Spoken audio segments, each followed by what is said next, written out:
السلام عليكم. أعوذ بالله من الشيطان الرجيم. بسم الله الرحمن الرحيم. الحمد لله رب العالمين.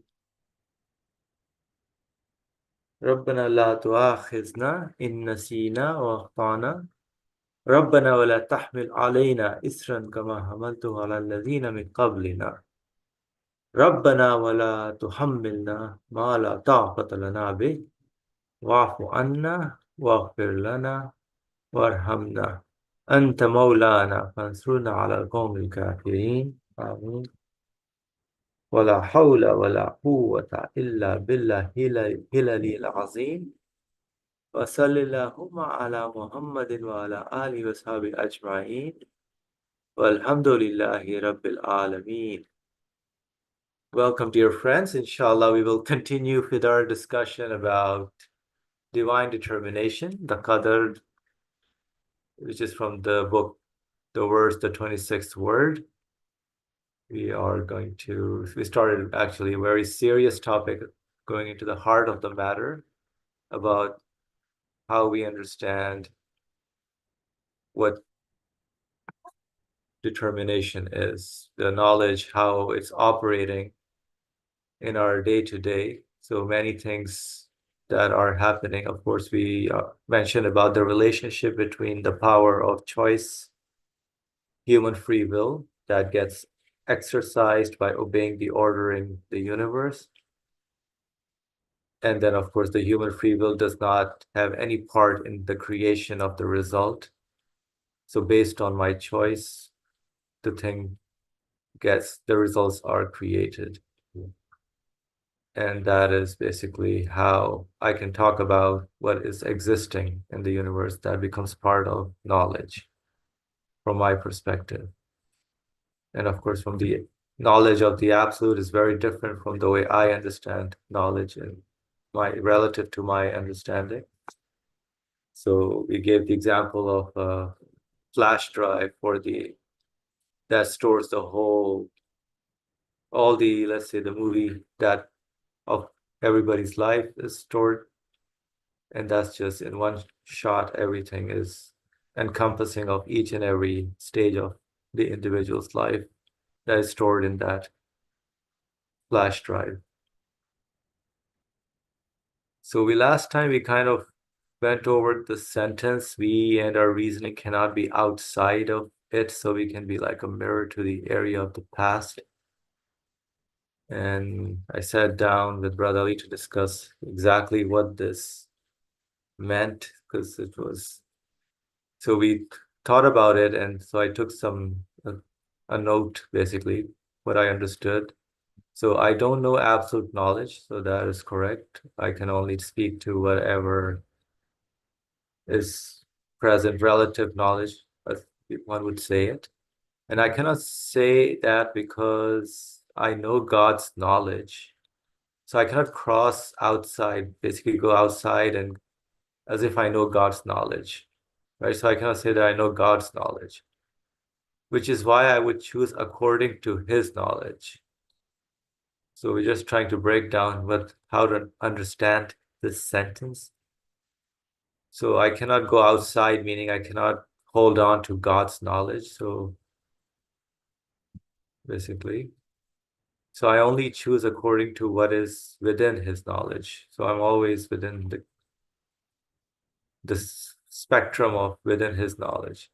So my knowledge cannot be outside of God's absolute knowledge, but always is within it. Okay. If anybody wants to add anything, or if it's not making sense, we can try to review it, remind ourselves a little bit what's the discussion is going on. So we were kind of last time discussing about how to understand absolute knowledge, right? And we gave the example of the mirror as an analogy. If the further you go, the more larger space the mirror kind of captures. So it doesn't matter past, present, future, everything is all contained and reflected that's what the absolute knowledge kind of meant. So we'll go into the next part of the fifth, of divine determination. Faria, you have your hand up, so go ahead. When we talk about absolute knowledge, so obviously human beings cannot know the absolute knowledge, like you were saying, but I can, yeah, I don't know absolute knowledge, period. But is absolute knowledge also like absolute wisdom in terms of because all we do here is make choices, expecting for the results to be created. And that's where my knowledge would lie, but everything else is absolute wisdom and knowledge. Was that your point? And does what I say make sense as well? Or is there more to it?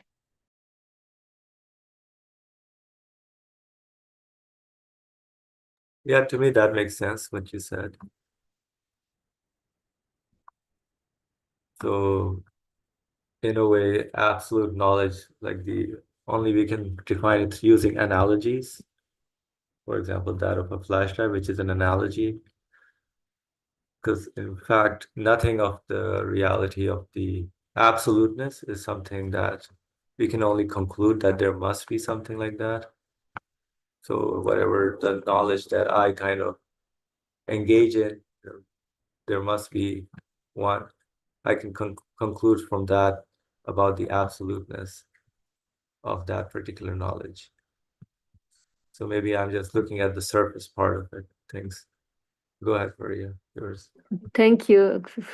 It's interesting, the analogy of the flash drive. So I can only understand this concept of absoluteness with analogies, like absolute knowledge, because I'm like literally trying to understand the like whoever holds the flash drive, whoever is the owner of the flash drive, that's absolute knowledge, but I'm only experiencing whatever's inside moment by moment within that flash drive, accessing the past through memory and making predictions about the future whatsoever.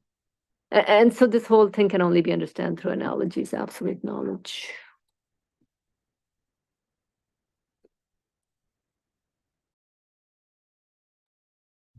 Thank you. Any other comments or thoughts? If anybody has anything to share. All right, so we'll continue, inshallah. The fifth divine determination has a connection with cause and effect. Right, so let's see what he means by cause and effect.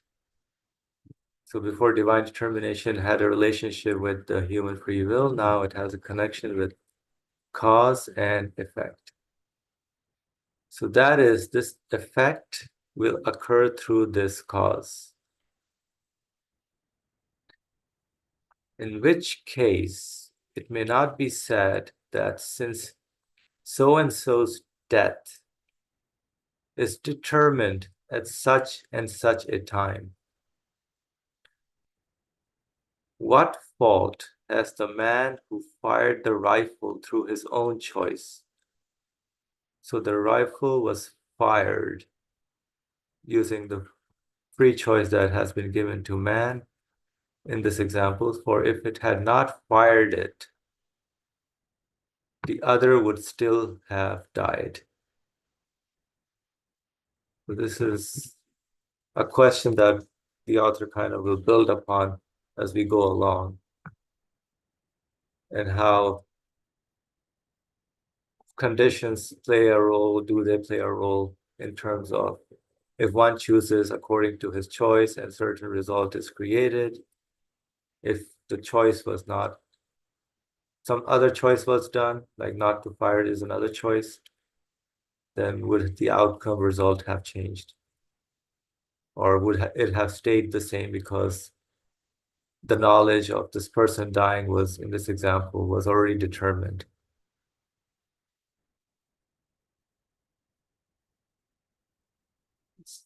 Is the case clear to everyone? So this is, we can use for our own practical purposes in terms of when we do something and use exercise our choice. So we have different options or choices. So if we, let's say, take another choice. I don't know. So with that, but in this, with that, the other thing that I'm expecting happen or not. But in this case, it's crystal clear in a way. So basically using the firing of the rifle through free will. If he had not fired, the other still would have died. So that's the question. Fariha, go ahead.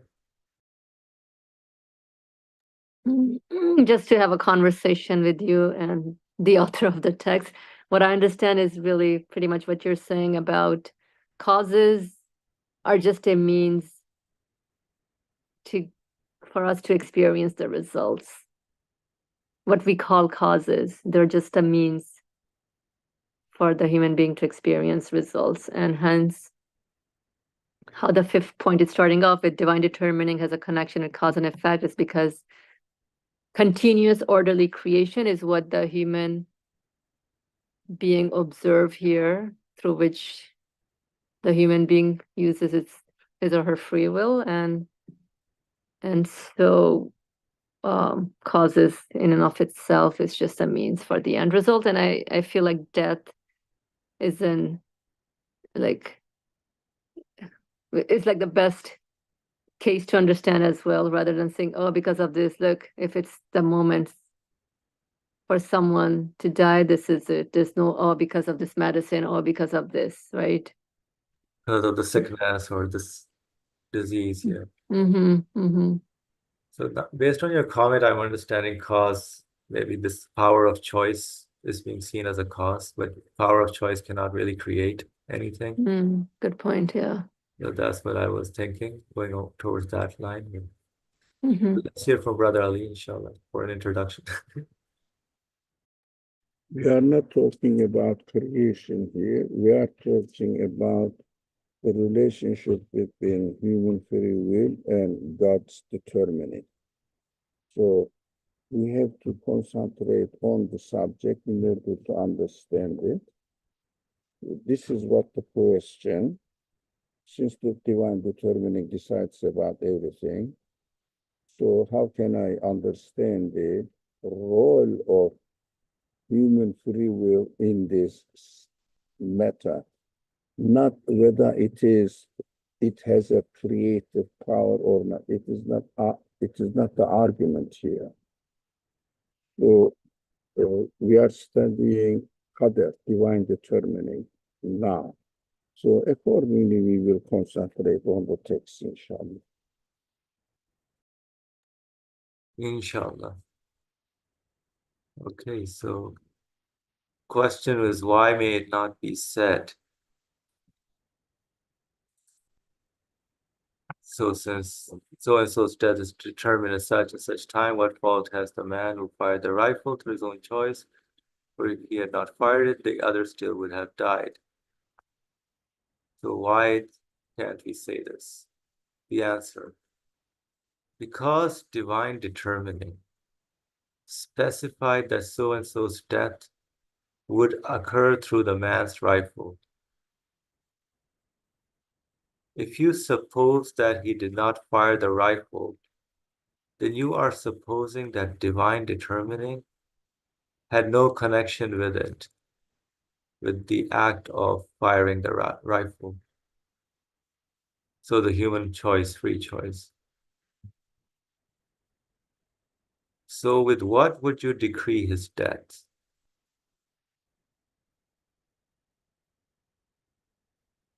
If you imagine cause and effect to be separate, like the Jabariya, which is a school of thought, or you deny divine determining, like the Mutazila, you leave the Sunni school and join the heretics.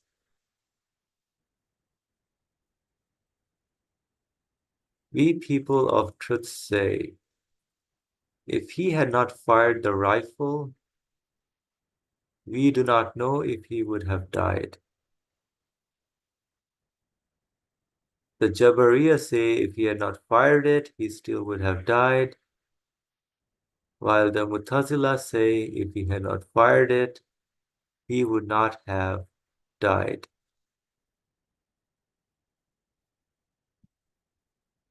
So three different viewpoint schools of thoughts that are being presented here to make sense of this case. So far he has saying all wrong, I would say.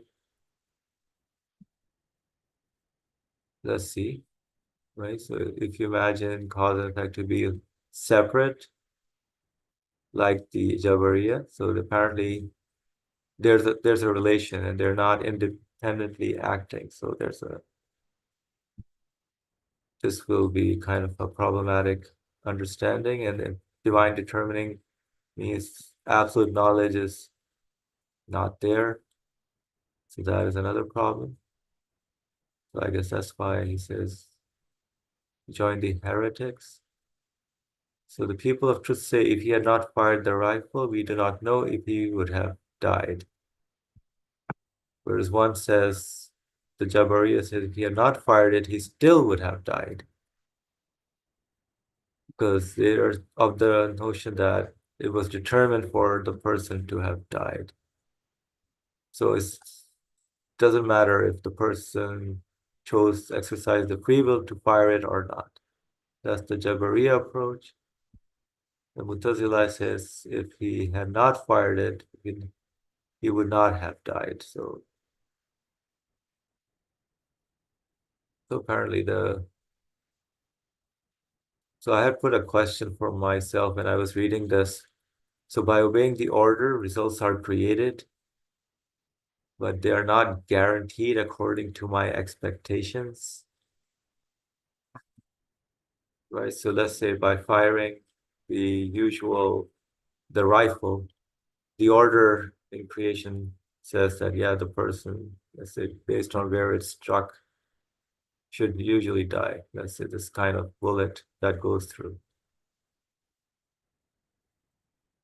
Okay, Brother Ali, please go ahead.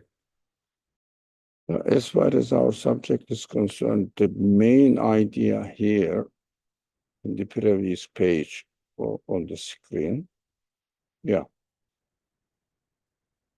then you are supposing that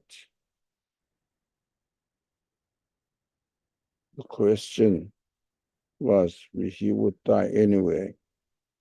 Then you are supposing that.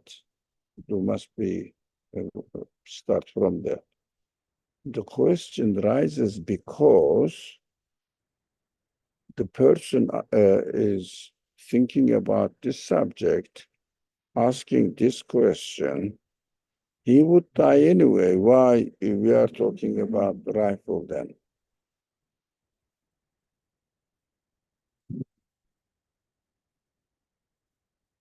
As if God forces this man to use the rifle and use it because he decided it must be executed and it must be in this causal world, it must be a cause. So that God will create the result. Then as if it makes sense, but we have to deeply think about this subject. The qadar is different from existential point of view. That is some other subject. Now we are talking the relationship between free will and God's divine determining. Again, this point is important here to be understood. And afterwards, cause and effect and God's creation, etc. These are another area that we have to concentrate on after we solve this problem. So now you are supposing that divine determining had no connection with it. That is why you ask this question. This man has to use the rifle, because God determined his death at this moment. There must be a cause apparent cause so that God will create it.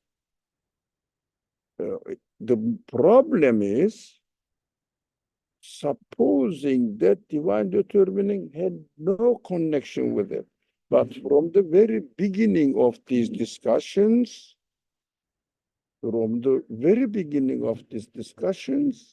we kept reminding ourselves this subject is how to really understand the relationship between human free will and God's determining absolute will, infinite will. So we went through knowledge.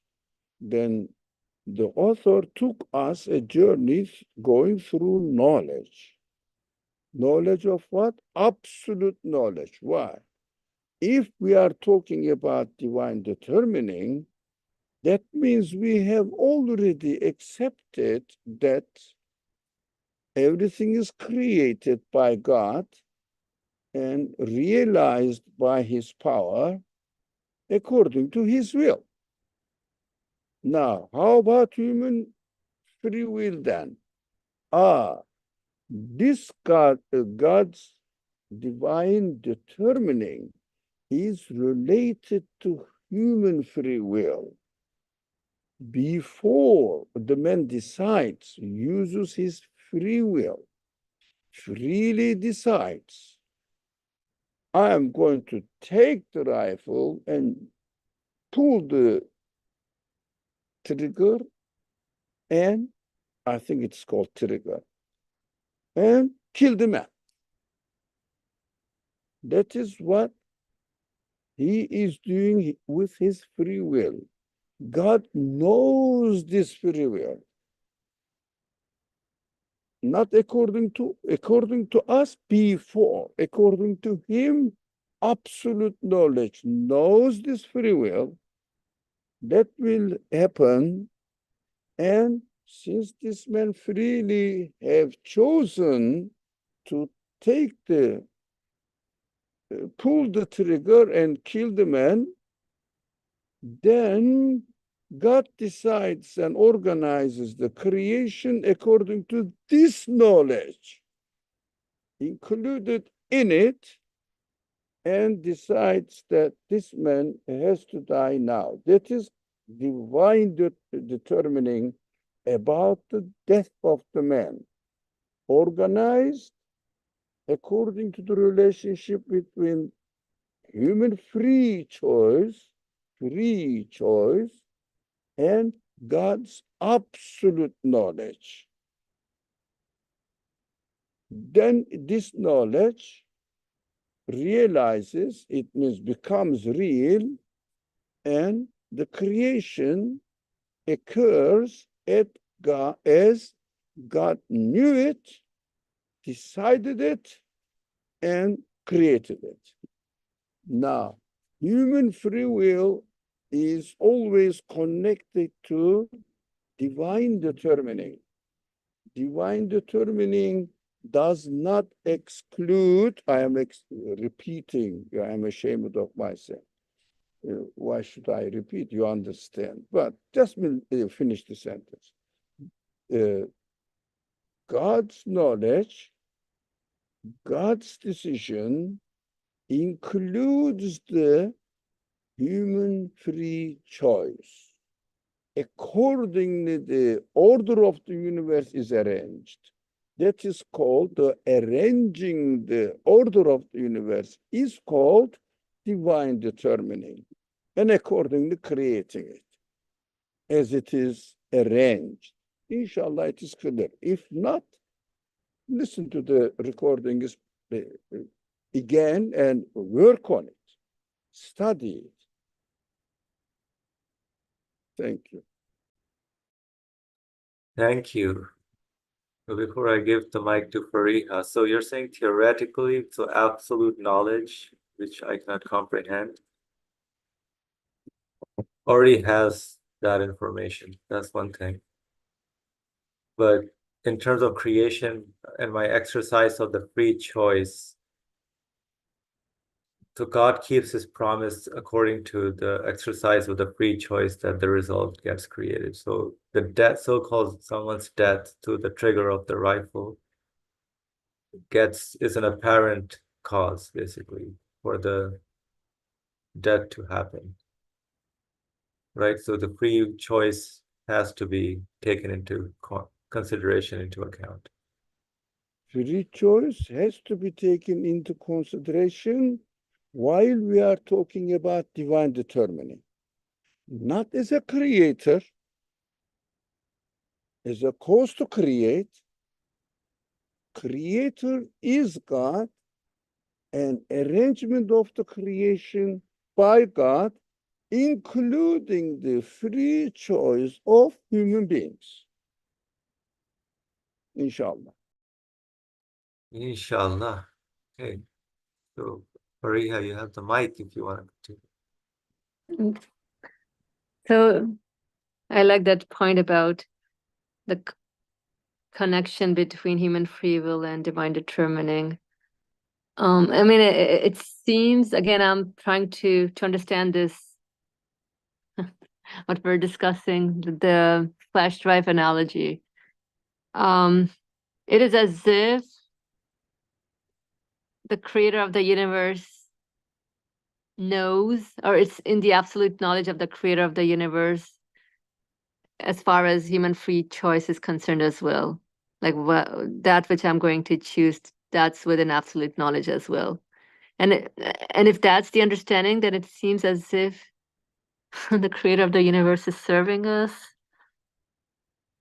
Like all we're doing is choosing and the result is created.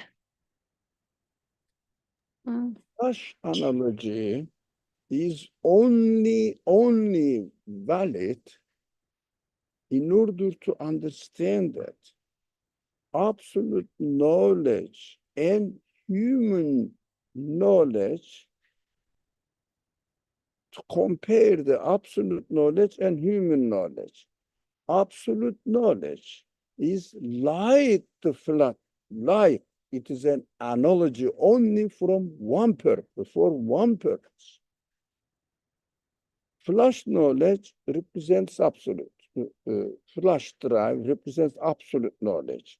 My position before the absolute knowledge is like the one who watches the film or movie already recorded in the flash drive. That is only valid there, not the act of creation. It is only comparison between God's knowledge, absolute knowledge, and my knowledge. I observe, watch the movie, and see only I am now looking at the screen and what appears on the screen. Before it's gone, memory is with me. The future, no idea. Now, God's knowledge includes all of it. That is the example applicable to, as far as this analogy is concerned, the relationship between human knowledge, or the comparison between human knowledge and God's absolute knowledge. And flash drive analogy finished. We should have understood that. Now come to another subject. Because we understood that God's knowledge is absolute, must be absolute. Why? If you don't believe it, or stop studying divine determining and go back to existential analysis. Now we should have gone through that and then come here now. Absolute knowledge includes the man who kills the man, simple. Kills the other person. Includes in it when he is going to do it, how is it going to do it, whether the bullet is really will hit it, because he is not really careful and the bullet will go somewhere else. God's knowledge includes all of it. And accordingly, his knowledge arranges the whole existence of the universe and realizes it. When it comes time to reveal, as if we are watching the flash drive now.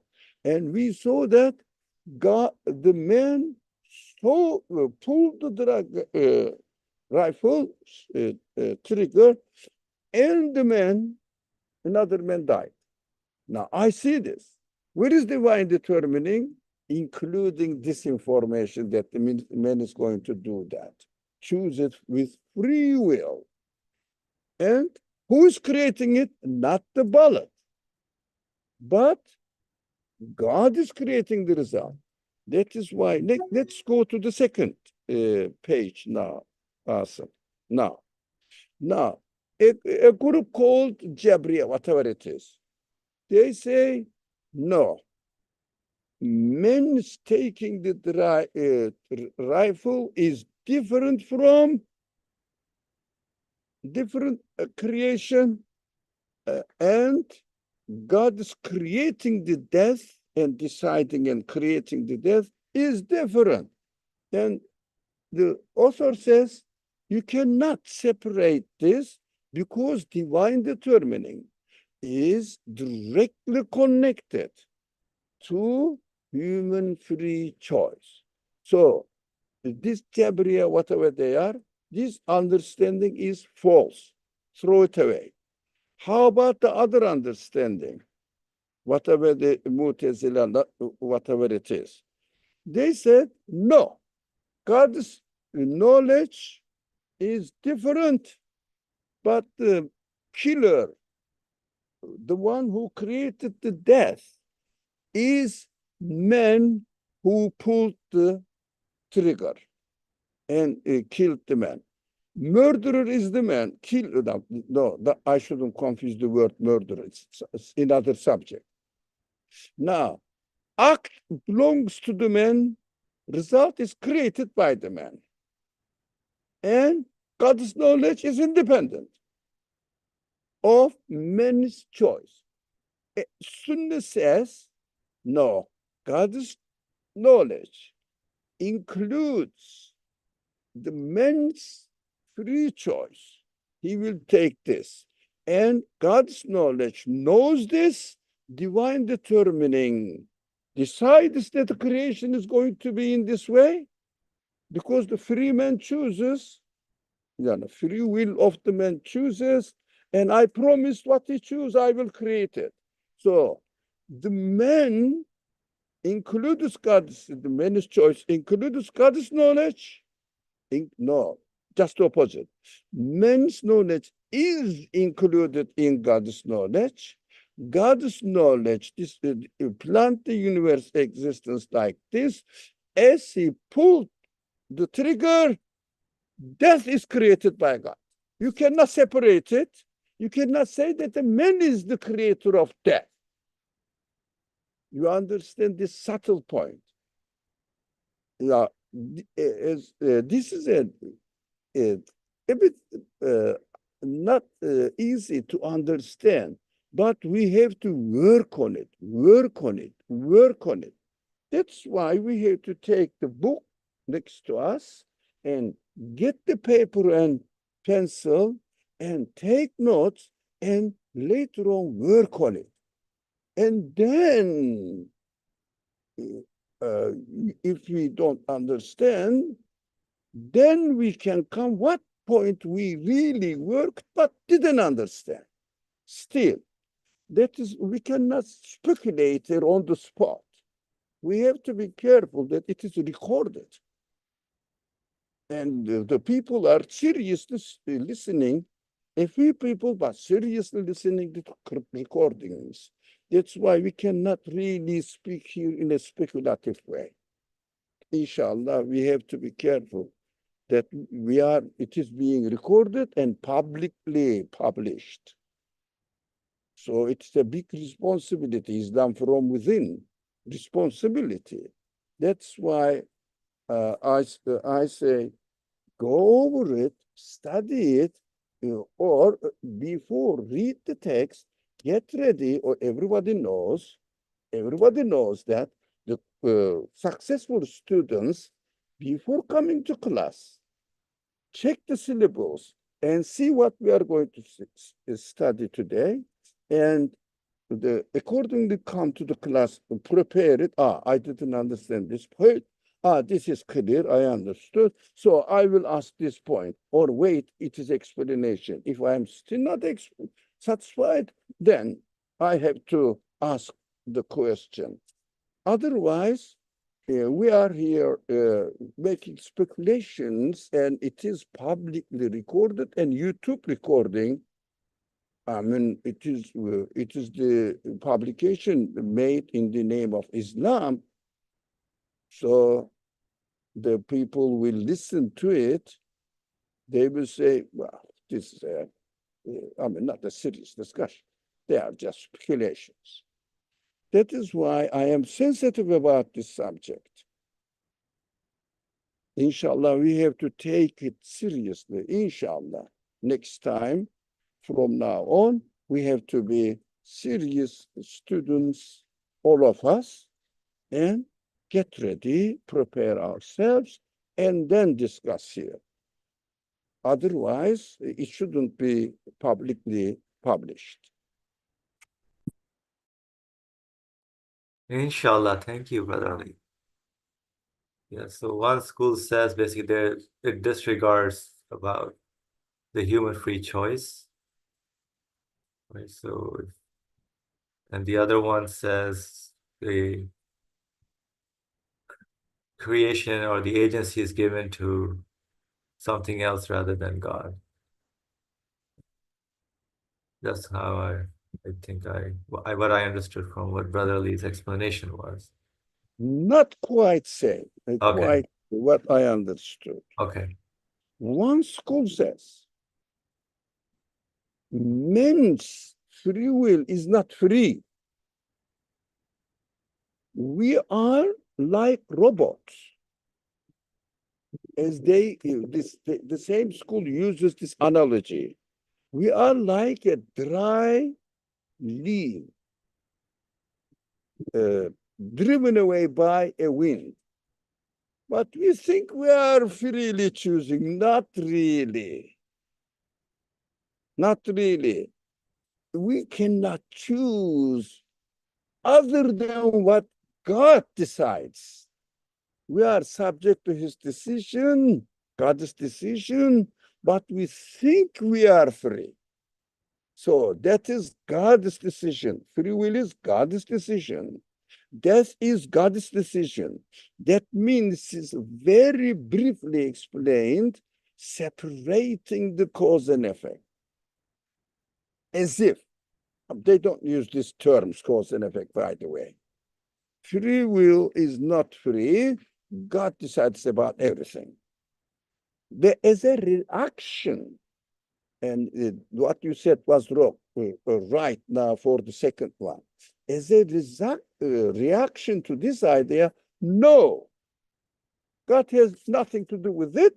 Human is the murderer, killer. Now, this word is shouldn't be used, but the murderer and killer is another matter. So the result is created by the man. The other one says human free will is not free.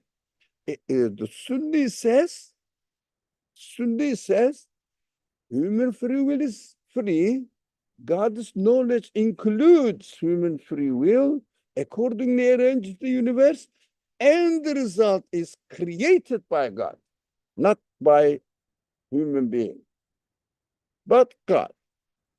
But human free will is free. That is the middle way.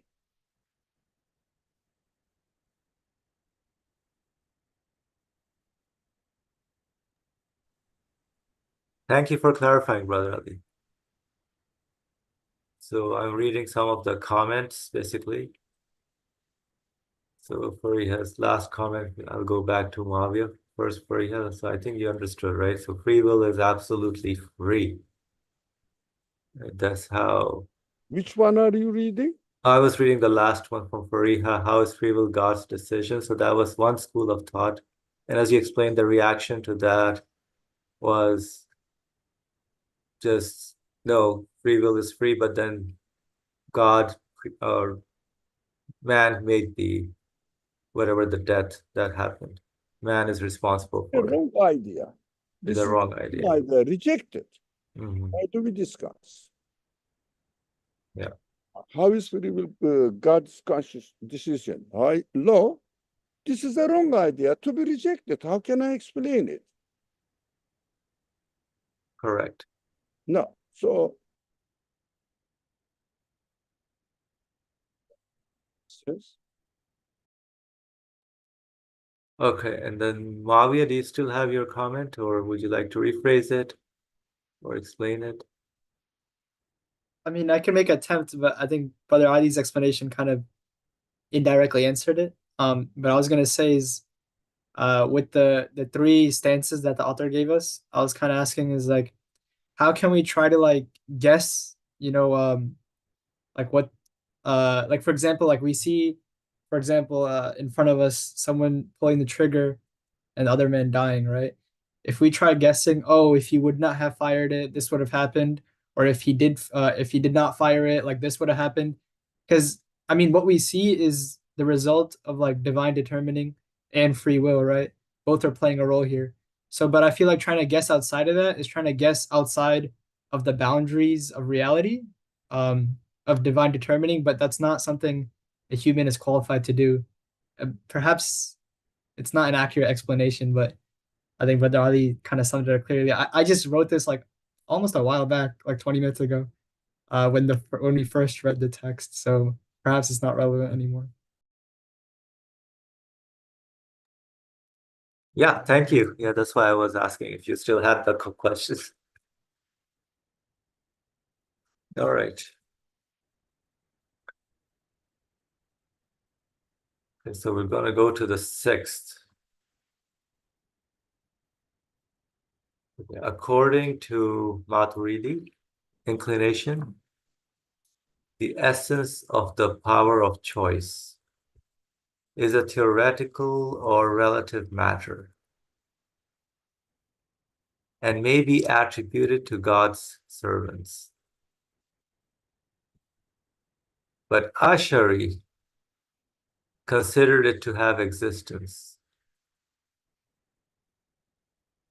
So the essence of the power of choice is an interesting phrase.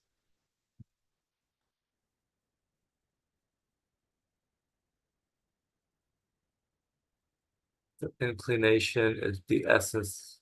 It's kind of very cryptic, so I will let Brother Ali speak to it. Go ahead, Brother Ali.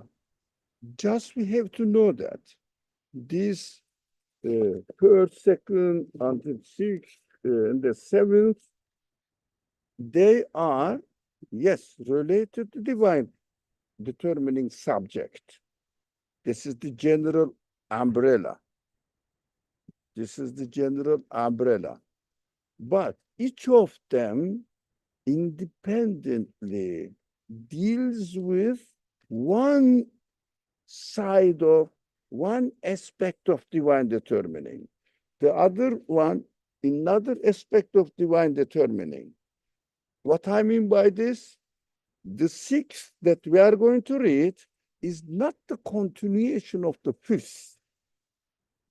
So don't try to connect it and see the reasoning with it. But these 7 points, after understanding these 7 points here independently, then you can combine all of them and try to understand what is divine determining and free will and how we can combine them and how we can explain how they harmoniously work.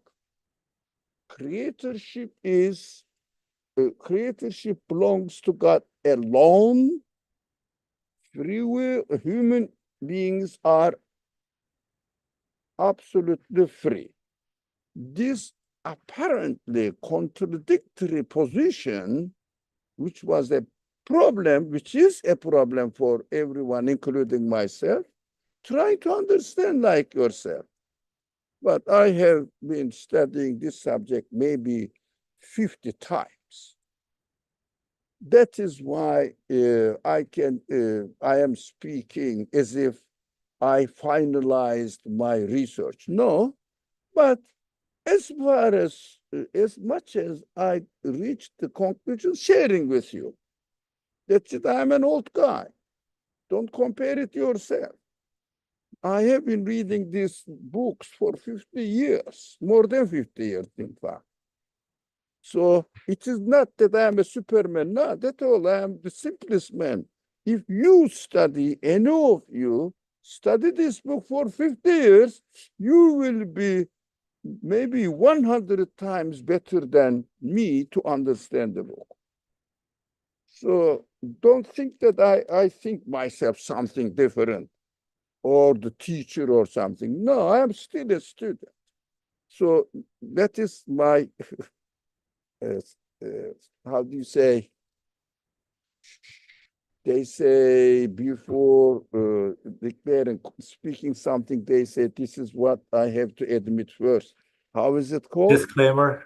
Disclaimer. That's my disclaimer as a friend. Anyway, so just as far as I understood so far, let's think this sixth, which is a bit complicated, more difficult than previous ones.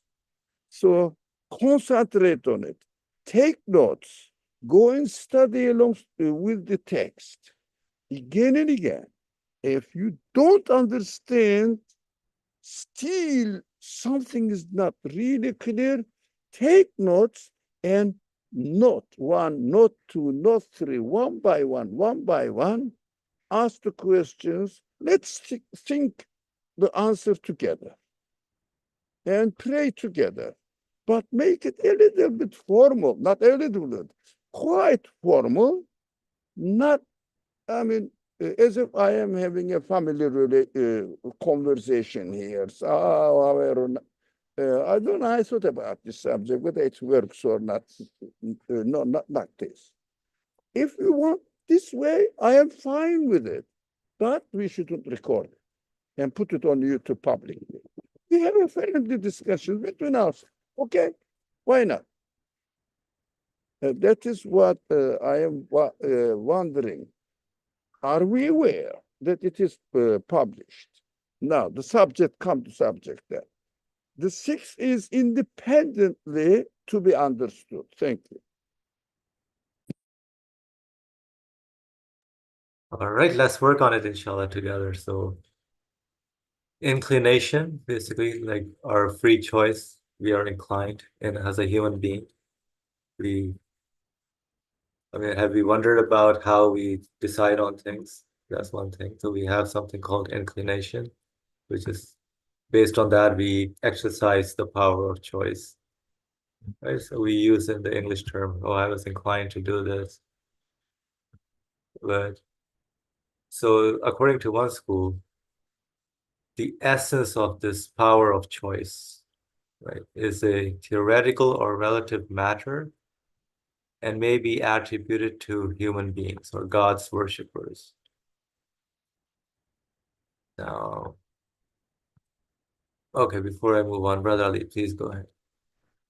Why the author is going into Maturidi, Ash'ari, this kind of thing? Because as you noticed rightly, subject is inclination or the nature of human free will. Let me pose the question and problem here so that our minds will be ready. What are we going to try to answer and trying to learn? Let me make an argument from one point. It is made in the past anyways. So if free will exists, if I say yes, and then it is created.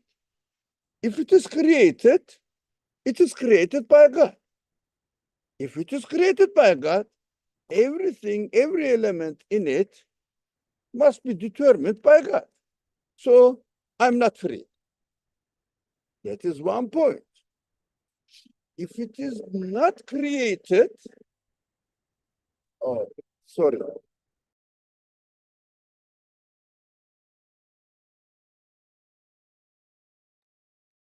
I am out and helicopter is going, I can't hear. Anyways, now it is over. If it is not created, what is it then? If something is not created, how can we talk about it? It is not created. It is ademi, non-existence. Now this is the what I checked my book now from my previous studies. It says here, I can show you if you, if you don't want, if you want to make sure, skip it. Why?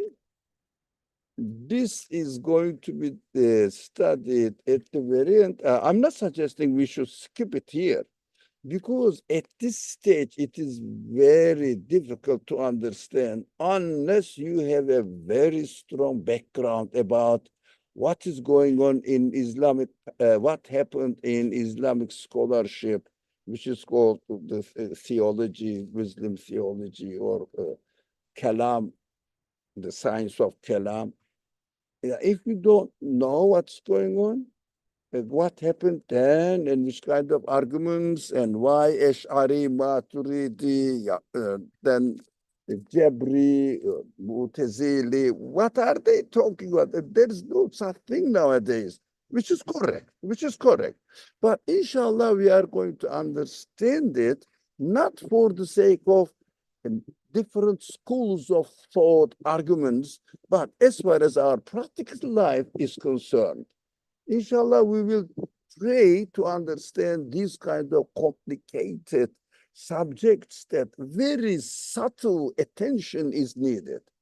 It's a very subtle subject, so very, very attentive attention is needed, so that we shouldn't really raise as soon as something comes to our minds. No, thought about it, reflect on it, and then bring it into subject. So inclination, the essence of power of choice is inclination. This is, according to one school of thought, a theoretical and relative matter, then doesn't really material existence within itself, so may be attributed to God's servants. So although you have not created, you are created with the power choice, but this the power to choice is in its nature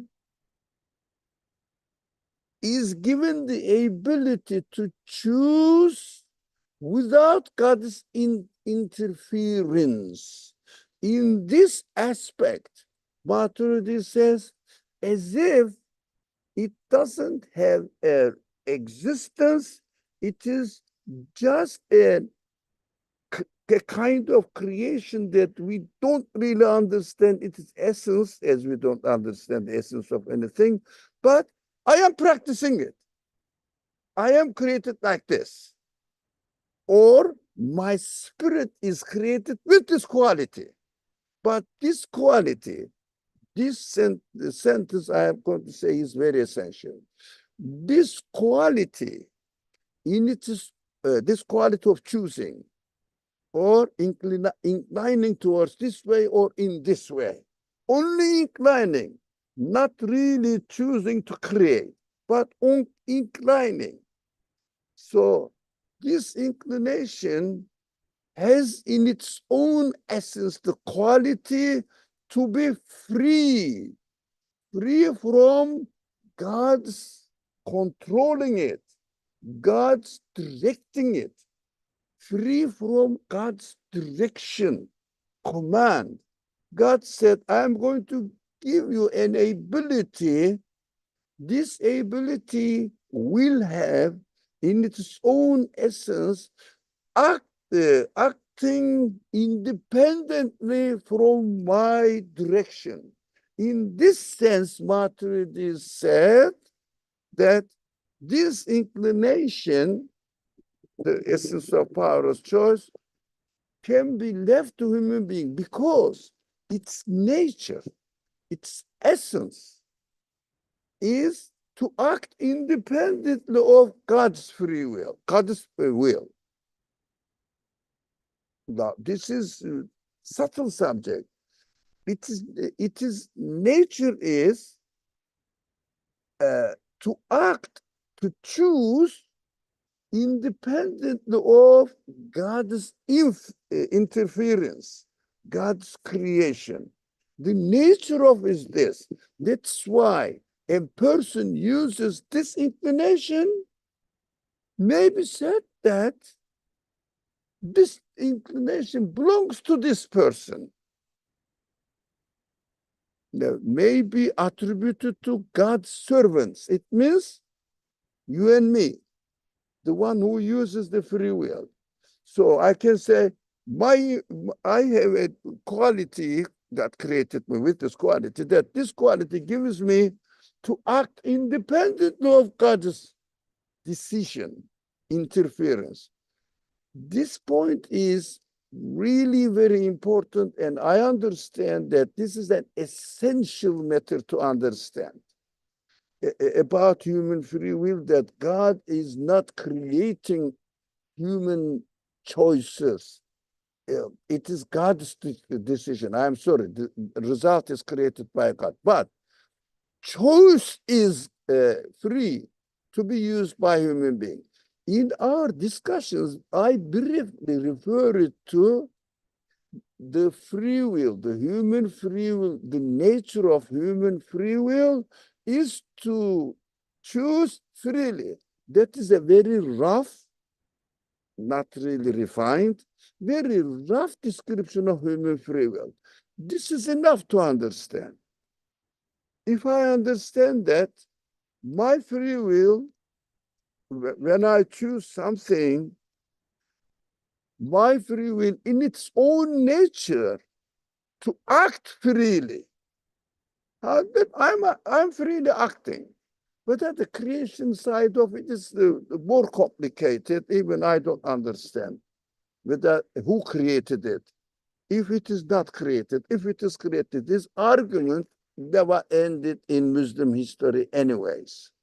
So there is no point.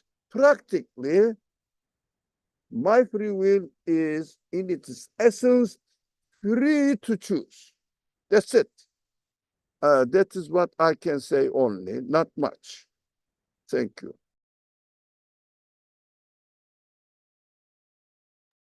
Thank you. Yeah, let's hammer that down a little bit. Yeah, so human beings as we are, whatever we are choosing in terms of our choices, there's no interference. We cannot say that really, because that whoever made me, although the choices I may have may be according to what is presented to me, but in my exercising that choice, I'm completely left free. There is no interference of any kind. That's perfect. That is enough, practically enough, and perfect. inshallah. All right, so we will keep that in mind for now and what's going on. So what is inclination referring to? Is the power of choice. That's what I took it. What power of choice consists of. Okay, sure, yeah. So just summarizing, basically, Mavia, that the human free will that is exercised, man is completely left free.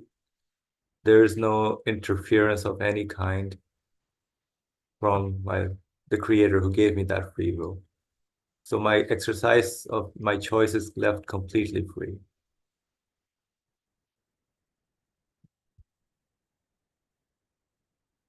Okay. All right, so I know we're at time. So I think it's better, I think we can stop here and then reflect a little bit more on this. In comparison, let's finish the next sentence. Sure. But Ashari considered it to have existence, so did not attribute it to them. So the power of choice to human beings, because they say the power of choice is given existence by the Lord of the universe, so he must have some say in it. Is that how it is? Now, if you read it without using the pronouns, I think it will be clear. Okay, so but Ashari considered the power of choice to have existence. So did not attribute the power of choice to human beings. Exactly. So Ash'arite considered to have existence, whereas Maturidi consider it as not have an existence, but just an inclination. We have either this way or this way inclines it. So they said it doesn't really have an existence independently, directly created and controlled by God. No. By what we understand it, its nature is left to me completely to be used. That is why at the end, Maturidi is a later school of thought, a branch of Ash'arites. So they developed the subject even better, even better. That is why human beings are free to choose, but it doesn't really decided by God, so that if God has decided about it, it should have directly controlled and, if you like, codified by God, so we are not free. But we know that we are free. So they didn't say human free will. They used a new terminology. They said meyalan, which exactly means in English inclination. When you say I have free will, so I am talking about something created, reality decided by God, so I have no choice. But I know that I have choice, free choice. So they name it in another way, inclination, meyalan, they call it, this male, inclining something. So I am just inclining, but not really creating anything, doing anything, freely inclining. That is how they could find out the solution for this problem. But practically, as it is explained, we know that we have free will. We are not really robots. We can ask freely. That is how we are created. The essence of this creation, I don't know. I don't have to know anyways, but I am absolutely sure it exists. But essence of this existence, I don't know. That is practical solution, and really there is no need to go back to previous discussions with I spent years. So there is no need there, because they don't bring any practical solution for the moment now. Thank you. Okay, thank you. I think we can continue with the paragraph everybody has and just read it, and then we can discuss it a little bit afterwards or next We time. are not going to discuss sentence by sentence. Let's not confuse. Okay. It Okay. may confuse. So, however, next week, inshallah. Inshallah. Yeah. So we'll stop here then. Although, so I mean, the clarification you made was that Maturidi came after Asharite's understanding, so it was built upon the base foundation is still of Maturidi's Ashari in a way. Ash'ari side, Maturidi is a branch of Ash'ari. Later on developed, and this is the Maturidi is an interesting person, very bright person. he wanted to solve the problems of previous discussions. And he's a great scholar, and many people, other scholars, appreciated his solutions. Now we find Nursi there as well. But whether Nursi is here and there, but as far as I understand, my personal understanding, as Ali understanding of the subject is practically correct, and we can practice it and experience it and confirm it. Inshallah. It's good to know, actually. That helps. Yeah. All right, so we'll stop here for today. And inshallah, we'll continue next time from however, according to Asharai. Right, inshallah. So the comment, there's a comment that says Maturidi's inclination and understanding makes sense. Okay, thank you. So a further refinement in terms of how this power of choice is exercised. I think there's a lot to discuss here, so I think we need to think also a little bit exactly what is how the relationships between this inclination or the power of choice that human beings have and how that operates and how is it related to divine determining, as we've been kind of discussing.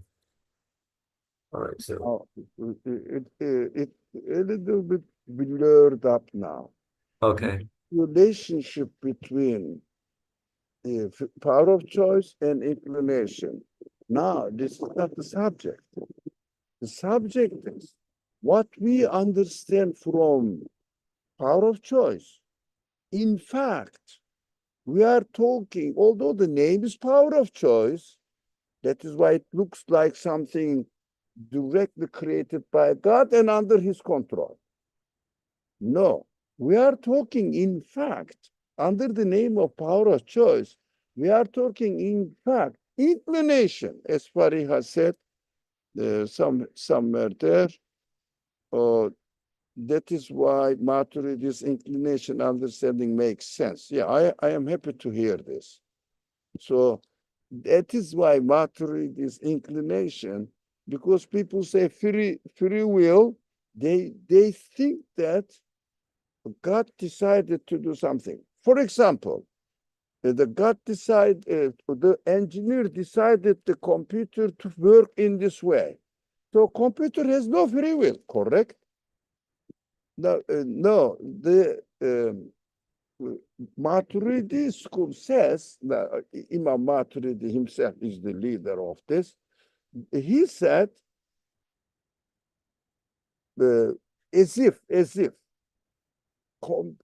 designer of the computer has designed it in such a way that when one particular matter, he left the choice to computer itself. But the computer is given existence, if you like, by the engineer, its engineer. So he said, in this area, you are free what you want to do. But a computer example is a machine. But human beings have consciousness, human beings have really ruh, spirit, and this consciousness makes difference between a machine and a human being. That in terms of human being, it makes sense because our consciousness is created in this way that huge. Our spirit is huge and includes the free inclination in it as well. The nature of, for example, the nature of my heart is to pump the blood. Example, the consciousness, the nature of my consciousness is to question, realize, come to a conclusion. And nature of my reasoning power, which is called reasoning, intellect, is to analyze. The nature of this inclination is to choose freely. That's what I understood. And as far as now, I am satisfied with it. It makes sense. I'm practically doing this like everybody else. Thank you.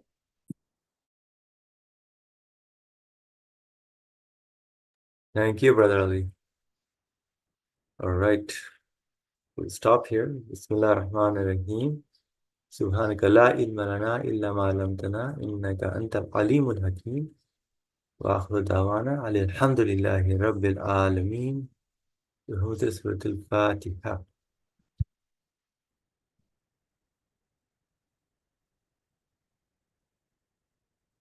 Thank you.